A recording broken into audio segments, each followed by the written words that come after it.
ভাবুন আপনার বয়স এখন ২৫ বছর, চাকরি করছেন বা ব্যবসা শুরু করেছেন, প্রতি মাসে কিছু টাকা আয়ও হচ্ছে। কিন্তু ১০ বছর পর যখন আপনার বয়স ৩৫ হবে, তখন যদি দেখেন ব্যাংকে তেমন কোনো টাকা সঞ্চয় নেই, কোনো বিনিয়োগ নেই, আর জীবনে শুরু ঋণের বোঝা দিয়ে, তাহলে কেমন লাগবে? অধিকাংশ মানুষ টাকা কম উপার্জন করার কারণে ধনী হতে পারে না, বরং তারা কিছু সাধারণ আর্থিক ভুল করে, যেগুলি তাদের ভবিষ্যৎ নষ্ট করে দেয়। আজকের ভিডিও থেকে আপনারা জানতে পারবেন ২৫ থেকে ৪৫ বছর বয়সে মানুষরা যে ১০টি আর্থিক ভুল করে, যেগুলি এড়াতে পারলে ভবিষ্যতে আর্থিক স্বাধীনতা অনেক সহজ হবে। ভুল নাম্বার ১, সঞ্চয় শুরু না করা। অনেকে মনে করেন এখন তো বয়স কম, পরে টাকা জমাবো।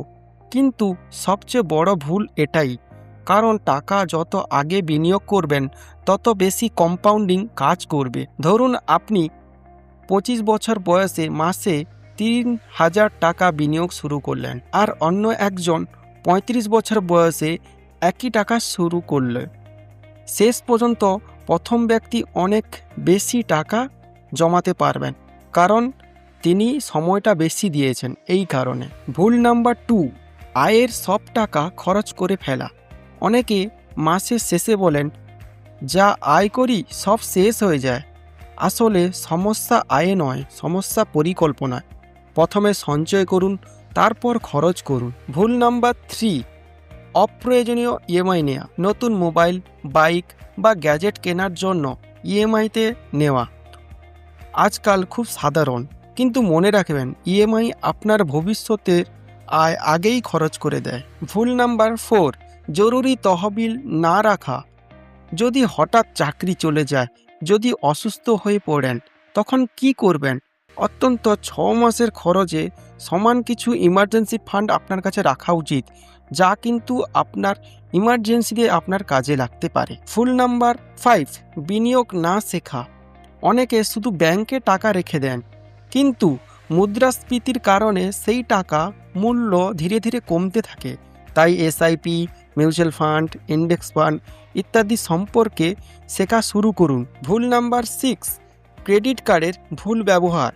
ক্রেডিট কার্ড সুবিধাজনক, কিন্তু সময় মতো বিল না দিলে সুদের হার অনেক বেশি হয়। এটি আপনাকে ঋণের ফাঁদে ফেলতে পারে। ভুল নাম্বার ৭, আয়ের একটাই উৎস রাখা।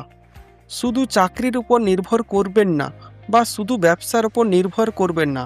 চেষ্টা করুন সোর্স অফ ইনকাম অনেকটা বাড়াতে এবং অন্যদিকে ইনকাম করতে, যেমন YouTube, freelancing, online teaching, online business ইত্যাদি। ভুল নাম্বার ৮, বিমা না করা। অনেকের হেলথ ইন্স্যুরেন্স বা টার্ম ইন্স্যুরেন্স কিছুই নেই, কিন্তু আপনি যদি পরিবারের একমাত্র সদস্য হন যে ইনকাম করে, তো আপনার যদি কোনো সময় কোনো কিছু ক্ষতি হয়ে যায়, তাহলে আপনার পরিবারের কি হবে?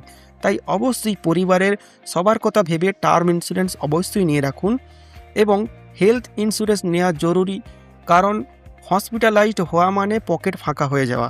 তো হেলথ ইন্স্যুরেন্স নেওয়া থাকলে তা কিন্তু আপনাকে অনেক সাপোর্ট দেবে। ভুল নাম্বার ৯, অন্যকে দেখে খরচ করা।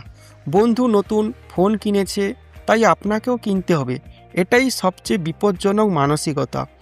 আপনার আয় অনুযায়ী আপনি তা খরচ করুন। অন্যকে দেখে খরচ করলে তা কিন্তু সেই আগে যেটা বলেছি ইএমআইতে চলে যাবে, যা কিন্তু ভবিষ্যতে খরচ আপনার কিন্তু বর্তমানে এসে পড়বে। ভুল নাম্বার ১০, আর্থিক শিক্ষা না দেওয়া। স্কুল কলেজে আমাদের কিন্তু আর্থিক দিক থেকে কীভাবে স্বাবলম্বী হতে হবে তা কিন্তু কোনোভাবে শেখায় না। তাই অবশ্যই চেষ্টা করবেন কোনো ফাইন্যান্স ভিডিও বা ফাইন্যান্স বুক অবশ্যই রীতিমতো পড়তে, এবং ফাইন্যান্স সংক্রান্ত সমস্ত কিছু তথ্য পেতে আমার এই অর্থদিশা চ্যানেলটিকে অবশ্যই সাবস্ক্রাইব করতে পারেন, কারণ এই চ্যানেলে আমি আপনাদের কীভাবে ফাইন্যান্সে স্বাবলম্বী হতে হবে সেই সম্পর্কে বিস্তারিত ভিডিও নিয়ে আসতে চলেছি। শেষ কথা, মনে রাখবেন আপনার ভবিষ্যৎ আপনার আজকের সিদ্ধান্তের উপরে নির্ভর করে। আজ যদি এই 10টি ভুল আপনি এড়াতে পারেন, তাহলে আগামী 10 থেকে 15 বছর আপনার জীবন সম্পূর্ণ বদলে যেতে চলেছে। টাকা শুধু উপার্জন করলেই হয় না, সঠিকভাবে পরিচালনা করতেও জানতে হয়। এবং এই রকম আরও ভিডিও পেতে চ্যানেলটিকে সাবস্ক্রাইব করুন এবং বেল আইকনটি টিপে নোটিফিকেশান অন করুন, কারণ আমি যখন কোনো নতুন ভিডিও আপলোড করব তার নোটিফিকেশান আপনার কাছে দ্রুত চলে যাবে। এবং ভিডিওটি ভালো লাগলে লাইক এবং কমেন্ট করতে ভুলবেন না। থ্যাংক ইউ পরের ভিডিও দেখার জন্য। এবং পরের ভিডিওতে আমি নিয়ে আসতে চলেছি কিভাবে প্রতি মাসে আপনি টাকা বাঁচানো শুরু করবেন।